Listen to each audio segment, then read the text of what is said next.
We are in Monterrey, Colombia with John and Jen Schumaker. They've got an unbelievable story that they'd like to share. So what we're going to do is we're going to get to know them a little bit. John, why don't you start by talking a little bit about your youth? I grew up in Idaho, and mostly in the Boise area. Was always outdoors guy, trying to have a good time and stuff with my buddies. So we grew up in a conservative church. Thankful for my background, thankful for the interpretation of the Word and learning the Bible and stuff growing up. I didn't follow the Word well. There's no power. There's no real strength. It was just words.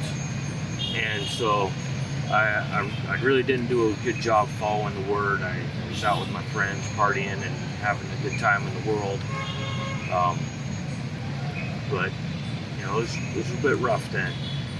And then when I met my wife Jen, she was like the poster child of Christianity in the world that we grew up in that conservative church. And I thought, I better straighten up and start following God. So Jen, let's talk a little bit about your background. Yeah, I'm Jen, and I'm from Soldotna, Alaska, on the Kenai Peninsula. So I had a great childhood. My mom got saved in her early 20s, so she really made it a priority, because she never was raised in church, to have us in church every Sunday. So I got a really great foundation and had a great childhood where I was really, had great youth group experiences, church experiences,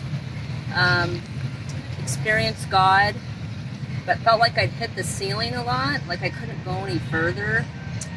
So asking the Lord, is this all you have, Lord, or is there really more? And I remember I went on a missions trip to Africa when I was about 19 years old, and I gave my life to the Lord, and I said, Lord, I dedicate my whole life to missions and to whatever you want me to do.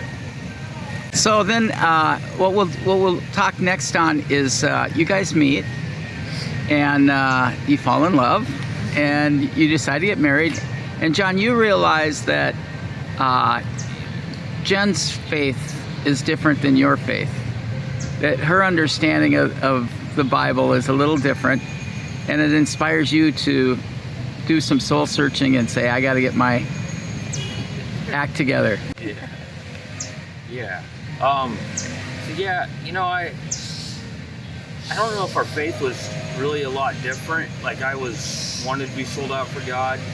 I just didn't. There's no power in our life and our relationship with God. We just had religion, and so we knew what was right. And she probably had a better group of friends, and went to a Christian college, and so that really helped her stay more planted. So what I'd like to do is talk about what happens with your marriage, and how, John, you actually realized that the church you guys were attending didn't really match up with the Word of God when it came to power. Right. Yeah. We when I was about 27, I was sold out for God, even though I still didn't have any power. I didn't see anything real. I was reading the Bible, but I had been reading the Bible pretty good, for about 5-6 years, and I was really noticing, hey, how come I'm seeing the gifts of the Spirit, but I can't get any answers out of my pastor or leadership in the church. We're seeing angels here, we're seeing demons here, but there's no answers. As soon as I bring it up, it's we can't talk about that. Put that away. And so I was really struggling with that. And I met a friend named Jake, and we were working together, and he asked me, well, what do you like listening to on the radio? It might have been the other way around. And we both were we like sermons. We like to listen to stuff that help us grow with God. I always listen to Moody Radio and stuff, and I loved it. And he's like, well, how about we listen to what I have?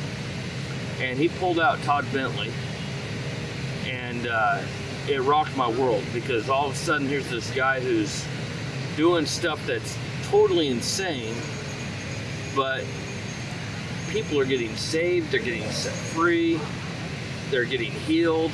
The stuff in the Bible. And it's like, this guy's crazy, but he's doing everything you see Jesus do. This next segment's really important.